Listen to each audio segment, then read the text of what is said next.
How Europe is surviving without skyscrapers. Do you know why Europe has less skyscrapers?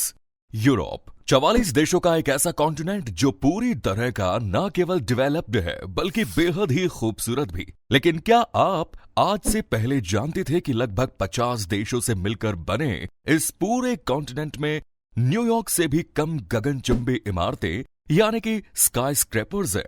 यकीन मानिए आपको ये fact शायद हैरान कर सकता है, लेकिन ये सच है कि न्यूयॉर्क अमेरिका का एक ऐसा शहर है जो यूरोप से 13,000 गुना छोटा है।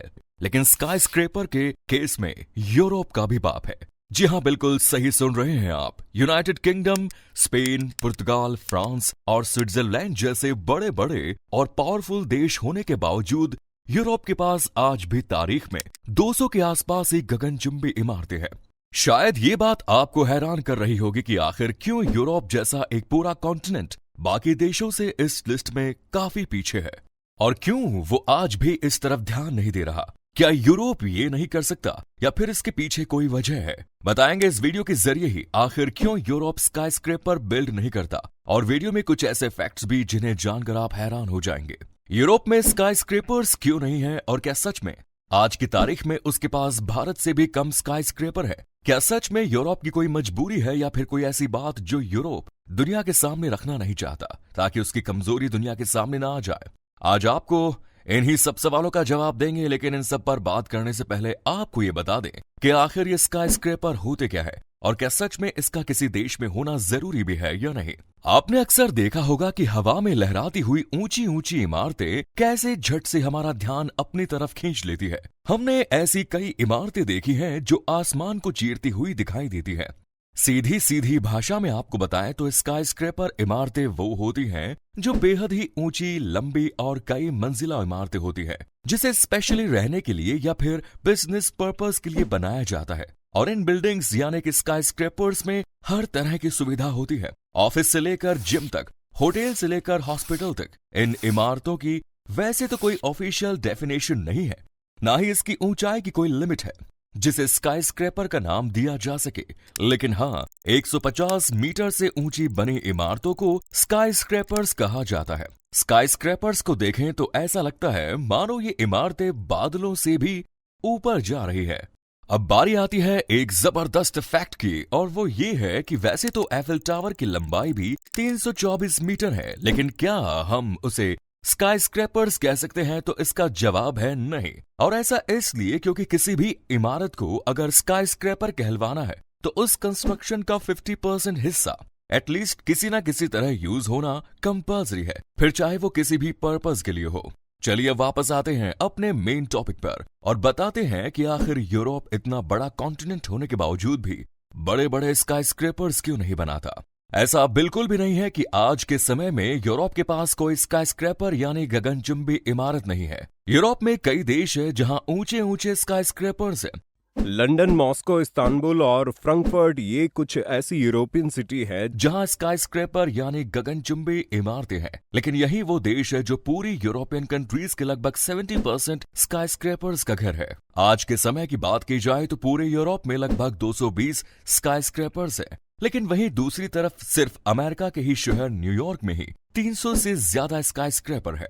वैसे तो इसके पीछे एक लंबा इतिहास है कि आखिर क्यों यूरोप के देश स्काईस्क्रैपर्स के मामले में बाकी देशों से पीछे है। लेकिन जिस कारण को सबसे इंपॉर्टेंट माना जाता है वो है यूरोपियन कल्चर। जी हाँ, दरअसल बात यह है कि यूरोप हमेशा से अपने इतिहास, रिच हेरिटेज कल्चर और डेवलपमेंट के लिए जाना जाता है। फिर चाहे साइंस एंड टेक की बात हो या फिर आधी दुनिया पर कब्जे की, यूरोप का इतिहास काफी गौरवमयी रहा। लेकिन उसे सबसे बड़े झटके फर्स्ट और सेकंड वर्ल्ड वॉर के समय लगे, क्योंकि यूरोपियन कॉन्टिनेंट के ही सबसे ज्यादा देश इन वॉर्स में शामिल थे, और जिसकी वजह से यूरोप दूसरे कॉन्टिनेंट अमेरिका और एशिया से काफी आगे होने के बाद भी पिछड़ गया। आइए अब आपको जल्दी से 5 इंटरेस्टिंग पॉइंटर्स की मदद से समझाते हैं कि यूरोप में क्यों ज्यादा स्काईस्क्रैपर्स नहीं है। इस दिशा में जो सबसे पहला और सबसे इंपॉर्टेंट पॉइंट है वो ये कि यूरोप लव्स इट्स कल्चर।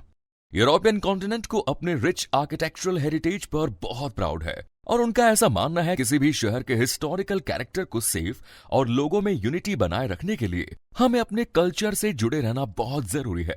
और इसीलिए एक स्ट्रॉन्ग कल्चरल वैल्यूज को अपने लोगों के सामने रखना भी बेहद जरूरी है, जो आज यूरोप कर रहा है। इसीलिए यूरोप में ऊंची गगनचुंबी इमारतों के कंस्ट्रक्शन पर रोक है। यूरोपियन देशों का मानना है कि अगर हम सभी देशों में स्काई स्क्रैपर्स बना देंगे तो यहाँ अर्बनाइजेशन हो जाएगा, लेकिन शायद हम फिर अपनी ही रिच कल्चर को भूल जाएंगे। और यही सोच यूरोपियन शहरों को बाकी सभी देशों से अलग करती है। यूरोप की कल्चर को बनाए रखने की ये इमोशन पेरिस एंड प्राग जैसे शहरों में स्पेशली पावरफुल है, जहां शहर की कल्चरल आइडेंटिटी एंड आर्किटेक्चर के लिए लगाव को साफ देखा जा सकता है। इसके अलावा यूरोपियन लोगों का मानना है कि इमारतों को सिर्फ एक मोटिव के पर्पज से यूज करने के लिए बनाने से बेटर है उसे ना ही बनाया जाए, क्योंकि अगर वो बिल्डिंग, स्ट्रक्चर या आर्किटेक्चर उस देश की कम्युनिटी और एनवायरनमेंट पर कोई पॉजिटिव इफेक्ट नहीं डालता तो उसका होना या ना होना एक ही बात है। क्योंकि जब वो स्ट्रक्चर किसी आम इंसान को कोई मोटिव ही सर्व ना करे तो क्या फायदा ऐसे स्काई स्क्रैपर बनाने का। इसके बाद जो सबसे बड़ा रीजन है वो ये कि यूरोपियन शहरों में जमीन की कमी है और दुनिया के अदर पार्ट्स के कंपैरिजन में बहुत महंगी भी है। ये बात तो हम सब जानते हैं कि आज के समय में लंदन, पेरिस और बर्लिन सबसे महंगे शहरों की लिस्ट में कितना आगे हैं। इतना ही नहीं, यहाँ बिल्डिंग्स और किसी भी तरह के स्ट्रक्चर्स को बनाने के लिए रूल्स एंड रेगुलेशंस काफी सख्त हैं, जिसके चलते यूरोपीय शहरों में गगनचुंबी इमारतों का निर्माण करना अपने आप में एक बड़ा चैलेंज है। इसके बाद जो थर्ड रीजन है यूरोप में स्काई स्क्रैपर्स कम होने का, वो ये है कि यहाँ कई शहरों में जोनिंग रूल और बिल्डिंग कोड है जो इमारतों की ऊंचाई को लिमिटेड रखने के लिए जरूरी है। और इन सब चीजों के लिए बिल्डर्स और कॉन्ट्रैक्टर्स को स्पेशल परमिट लेने की जरूरत होती है। अब आप सोच रहे होंगे कि भला किसी भी देश को डेवलपमेंट से क्या नुकसान हो सकता है। तो जैसा हमने आपको पहले भी बताया कि यूरोप किसी भी तरह की अपनी विरासत को नहीं खोना चाहता, तो वो ये बिल्कुल नहीं चाहते कि जहां एक तरफ लोग वेस्टर्न कल्चर फॉलो करते हैं, वो अपने कल्चर को छोड़कर अमेरिका या एशियन कल्चर को फॉलो करे और उनकी देखा देखी अपने यहां भी रातों रात स्काई स्क्रैपर्स खड़े करके देश का मजाक बनवा ले। नंबर 4, इसके बाद जो कारण बाकी रिसर्च के बाद निकलकर सामने आया वो ये कि अर्बनाइजेशन को यूरोप के कॉन्टेक्स्ट में ब्रूसेलाइजेशन का नाम दिया गया। ब्रूसेलाइजेशन एक वर्ड है जिसका यूज यूरोप के एक सिटी ब्रुसेल्स में 1960 और 1970 के पीरियड के दौरान तेजी से हुए अर्बनाइजेशन और मॉडर्नाइजेशन को एक्सप्लेन करने के लिए किया जाता है। इतना ही नहीं, ये शब्द एक और चीज को इंडिकेट करता है, वो ये कि ब्रूसेलाइजेशन शहर में हिस्टोरिकल बिल्डिंग के मास डिस्ट्रक्शन और न्यू हाईटेक बिल्डिंग और स्काई स्क्रैपर्स को बनाया जाए, ताकि एशिया और अमेरिका कॉन्टिनेंट की तरह यूरोप कॉन्टिनेंट में भी ऐसा डेवलपमेंट हो जो दुनिया के दिमाग में एक अलग ही छाप छोड़ दे।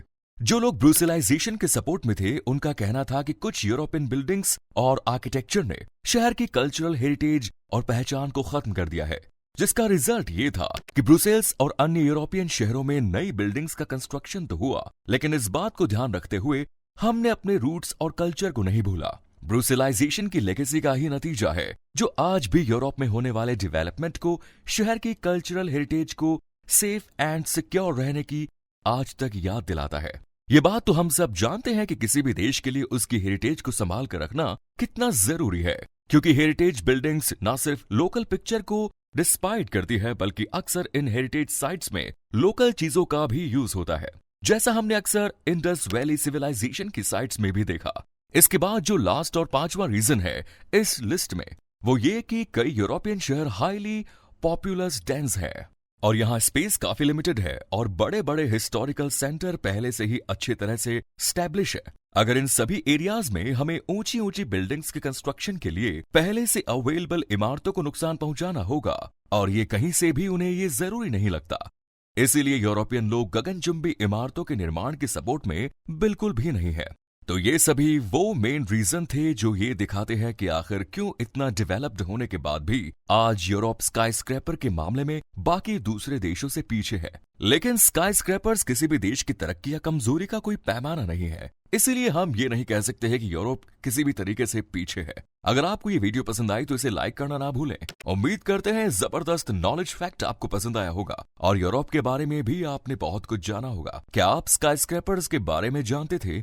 और अगर किसी भी ऐसे फैक्ट के बारे में आपको पता है जो इस वीडियो से जुड़ा है और हमसे छूटा है तो उसे कमेंट करके जरूर बताएं और चैनल को बेल आइकन दबाकर सब्सक्राइब करना ना भूलें।